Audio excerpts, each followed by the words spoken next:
আজকে দ্বিতীয় দিনে অন্নপূর্ণা ভান্ডারে আজকে আমাদের ডিউটি এসেছে, ডিউটি পড়েছে। তো এখানে দেখতে পাচ্ছ সবাই মিল ভক্তরা সবাই এখানে বসে সব প্রসাদ গ্রহণ করছে। দেখে নাও।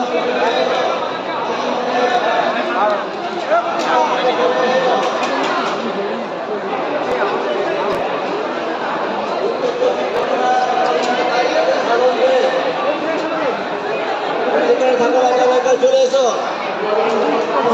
চলে এসো।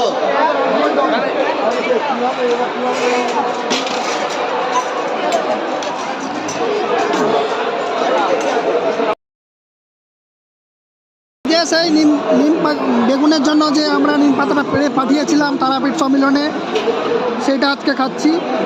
এই দেখো, তার সঙ্গে ডাল ভাত, আরও এদিকে সবজিটা আনছে। এই সেই নিম পাতা, জয়গুরু।